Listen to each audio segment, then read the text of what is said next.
Bem-vindos a mais uma exploração nossa. Hoje a gente vai mergulhar num princípio que as fontes chamam de fundamental nas relações humanas. Quase uma lei, sabe? Fazer a outra pessoa se sentir importante. Parece simples, né? Mas tem uma profundidade enorme. A ideia aqui é entender por que esse desejo de ser reconhecido é tão forte, tão visceral. E, claro, como aplicar isso de um jeito autêntico, genuíno mesmo. Porque, vamos combinar, a linha entre dar valor e, sei lá, bajular é fina. Ok, vamos lá. E para começar, tem uma história ótima, bem do dia a dia, o encontro numa agência dos Correios. O narrador da história, ele decide fazer um elogio, assim, do nada, pro funcionário, sobre o cabelo dele. Um gesto pequeno, né? Mas a reação do cara foi, assim, de um prazer visível. Quase que mudou o clima ali na hora. Como pode um comentário tão, banal ter esse efeito todo? Olha, essa reação ela faz todo sentido quando a gente olha o que as fontes trazem. Elas citam pensadores importantes, tipo William James, né? Ele dizia que o princípio mais profundo da natureza humana é o desejo de ser apreciado. E o John Dewey vai na mesma linha, fala que o desejo de ser importante é a solicitação mais profunda da natureza humana. É interessante como as fontes colocam isso, sabe? Não só como algo que nos diferencia dos animais, mas tipo como um motor para a civilização mesmo. A gente busca isso. Validação. E aí que entra uma questão chave que a própria fonte levanta, né? Depois do elogio lá no correio, alguém vira para o narrador e pergunta: tá, mas o que você queria ganhar com isso? Essa pergunta já joga na mesa a tensão, né? Foi genuíno ou foi, sei lá, cálculo? Manipulação. As fontes batem muito na tecla de que o valor está no ato de dar, de oferecer essa apreciação sem ficar esperando algo em troca, sabe? Na satisfação de fazer o outro se sentir bem, de verdade. Exatamente, não é uma troca tipo um toma lá da cá. É um reconhecimento. E essa ideia, ela conversa diretamente com um princípio ético que está em todo lugar, a regra de ouro. As fontes mencionam isso também. Faça aos outros o que você quer que façam a você. É impressionante como isso aparece em tantas culturas, tantas eras. Zoroastro, Confúcio, Lao Tse, Buda, hinduísmo, Jesus, todo mundo fala disso de alguma forma. Porque no fundo todo mundo quer aprovação, né? Quer que nosso valor seja visto, mas o valor real, não bajulação barata. Como disse o Charles Schwab, que está citado lá, as pessoas devem ser sinceras nas suas apreciações e pródigas nos seus elogios. É isso. Oferecer essa sinceridade é atender a um desejo universal. Certo. A teoria é forte. Mas e na prática? No dia a dia, com os problemas, os conflitos, tem um exemplo muito bom sobre isso. A história do David G. Smith numa barraca de refrescos. Ele chegou lá, no evento beneficente, e tinha duas senhoras, voluntárias, quase saindo no tapa. Cada uma achando que mandava mais que a outra. Uma confusão. Ah, sim. E a sacada dele foi genial. Ele aplicou exatamente esse princípio. Não ficou de um lado ou de outro. Ele deu um papel para cada uma. Um papel que validava a importância delas, mas de um jeito específico. Para uma, a Rose, ele deu a caixa do dinheiro. Símbolo de confiança, né? De autoridade ali no momento. Para outra, a Jane, ele deu a responsabilidade pela máquina de refri. Tipo, ela era expert naquilo. Ao fazer cada uma se sentir essencial, ele simplesmente dissolveu o conflito. Mostra bem como reconhecer o valor de forma direcionada funciona para harmonizar, né? E não precisa ser só para apagar incêndio, né? As fontes falam também das pequenas coisas. Do com licença, por favor, obrigada. Aquelas coisinhas. Sim, sim. Elas descrevem isso como, lubrificantes na engrenagem da rotina. Parece pouco, né? Mas essas coisinhas sinalizam respeito, consideração pelo outro. São reconhecimentos mínimos, mas constantes, da presença do outro, da importância dele ali na interação. E, claro, é boa educação também, né? Facilita tudo. Mas o impacto pode ir muito, muito além disso. Pode mudar a vida de alguém. Lembrei agora da história do Hall Caine. O cara era filho de ferreiro, quase sem estudo formal, mas amava a poesia do Dante Gabriel Rossetti. Do Rossetti. E teve a coragem de mandar para o poeta. Imagine. E o Rossetti, que já era super famoso, ficou tocado, de verdade, com a admiração tão profunda, tão bem escrita daquele rapaz desconhecido. A sinceridade ali era palpável. Foi tão forte que o Rossetti chamou ele para ser secretário dele em Londres. E isso abriu as portas para o Kenny no mundo literário. Lançou a carreira dele. Tudo por causa daquela admiração sincera expressada. É impressionante como o reconhecimento pode mexer com a autoimagem da pessoa. A gente vê isso também no relato do professor de artes sobre o aluno, o Chris. O caso do Chris. Muito marcante esse. O professor descreve o menino como quieto, tímido, quase apagado na turma. Mas ele viu algo ali, um potencial. E aí ele convidou o Chris para uma turma avançada. Um sinal claro, né? Eu vejo valor em você. A reação do menino quase chorando. E o professor notando que ele saiu da sala aparentemente um pouco mais alto, com outra postura. Isso marcou tanto o professor que ele botou um cartaz na sala. Você é importante.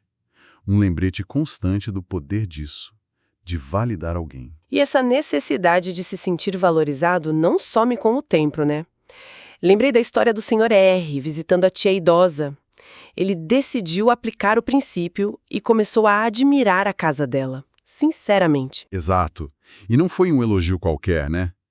Que casa bonita, não. Ele reparou nos detalhes. A construção antiga, de 1890, a solidez, comparou com a casa onde ele nasceu. Isso tocou a tia num lugar muito especial, porque a casa era o sonho dela com o marido, cheia de história. As fontes dizem que ela se sentia sozinha, morrendo à míngua de um pequeno reconhecimento. Foi como água no deserto aquele elogio sincero. E o resultado? Totalmente inesperado. Ela ofereceu para ele o carro Packard do falecido marido. Um carro de valor. Porque ela sentiu que ele, o sobrinho, era alguém que realmente apreciava coisas com história, com beleza, como ele demonstrou com a casa. O que me chama a atenção nessas histórias, essa da tia e também a do juiz com os cachorros premiados, é a importância de ser específico. Não é um elogio vago, né? Tem que achar algo concreto. Precisamente. No caso do juiz, o paisagista que foi lá fazer um trabalho, ele podia ter falado do tempo, sei lá, mas não, ele focou na paixão do juiz, criar cães de raça. Campeões. Ele mostrou interesse de verdade. Admirou os troféus, perguntou dos pedigrees, ouviu as histórias. Isso criou uma ponte na hora, uma conexão forte. O juiz ficou encantado, falou mais de 1 hora sobre os cães e ainda fez questão de dar um filhote para o filho do paisagista. Um filhote caro. O segredo foi esse, focar em algo que era importante para o juiz e mostrar interesse genuíno naquilo. A especificidade faz toda a diferença. É muito mais forte que um parabéns genérico. E essa tática funciona até em situações de alta pressão, tipo negócios. Tô pensando na história do James Adamson tentando vender cadeiras pro George Eastman, o chefão da Kodak. Avisaram para ele, seja rápido, ele não tem tempo. E ele fez justamente o contrário. Entrou na sala do Eastman. Uma sala que provavelmente o próprio Eastman já nem reparava mais, de tão acostumado. E o Adamson começou a admirar. Sinceramente, a beleza do escritório. Nunca vi um gabinete tão bonito, algo assim ele disse. O Eastman ficou surpreso, claro. E gostou? Começou a mostrar os detalhes, a madeira, e a conversa foi fluindo. Falaram horas sobre a vida do Eastman, as dificuldades, a filantropia dele, até sobre umas cadeiras que o Eastman pintava por hobby. A reunião de 5 minutos virou almoço, virou amizade e um contrato de $90 mil na época.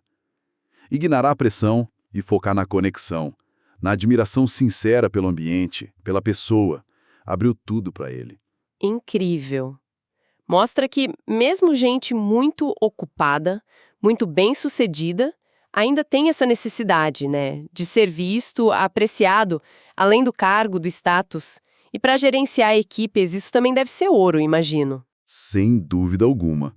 O exemplo do Claude Marais, dono do restaurante francês, é perfeito para isso. A funcionária principal dele, a Paulette, pediu demissão. Ele podia só aceitar, ou oferecer mais dinheiro. Mas não, ele chamou ela e disse com todas as letras o quão importante ela era, para ele e para o sucesso do restaurante. Você é tão importante aqui quanto eu, ele disse. E ele não parou aí. Repetiu isso na frente de todo mundo da equipe. Apresentou ela para a família dele, reforçou a confiança. Resultado: a Paulette não só ficou, como a relação deles ficou ainda mais forte. A validação explícita do valor dela foi o que decidiu. Juntando tudo isso, tem uma frase do Emerson que as fontes citam que parece resumir a atitude, né? Cada homem que encontro é superior a mim em alguma coisa, e nisto posso aprender dele. Sugere uma postura de, sei lá, humildade, curiosidade, de buscar o que admirar no outro. E as fontes também trazem uma observação interessante. Quase todo mundo se acha superior em algum ponto. Então, reconhecer essa importância que a pessoa vê em si mesma, de forma sutil, sincera, seria o caminho para o coração dela. Tipo assim. É uma visão forte, sim. Mas é fundamental ter cuidado que as próprias fontes alertam, né? Citando Shakespeare lá sobre o homem orgulhoso que faz os anjos chorarem com a vaidade. Esse sentimento de importância pode virar arrogância fácil. A apreciação genuína que a gente está falando aqui é o oposto disso. Não é inflar ego com mentira. É reconhecer o valor real que está ali. A sinceridade é o que impede isso de virar manipulação ou vaidade pura. E para quem quer ser mais eficaz na comunicação, a dica do Disraeli, também citada, é muito direta. Fale com as pessoas sobre elas mesmas e elas te ouvirão por horas. Quer dizer, focar no outro, mas, claro, partindo de um interesse genuíno, né? Senão não funciona. Exato. Tudo leva de volta para o princípio central que o material destaca. Faça a outra pessoa sentir-se importante, mas faça-o sinceramente. Esse sinceramente não é opcional, é o que dá ética e poder para a coisa toda. E isso levanta uma questão para a gente pensar, né? Como cultivar essa sinceridade? Como não ser só uma técnica, mas algo que venha de dentro? Talvez comece mesmo com essa postura do Emerson, procurar o que aprender em cada um. Então, o que fica de tudo isso? Fica muito claro que reconhecer, validar a importância dos outros, com sinceridade, não é só uma ferramenta social, é tocar numa necessidade humana das mais básicas. E como a gente viu nos exemplos todos, essa atitude tem um poder real de criar pontes, resolver briga, motivar e às vezes até mudar o rumo da vida de alguém.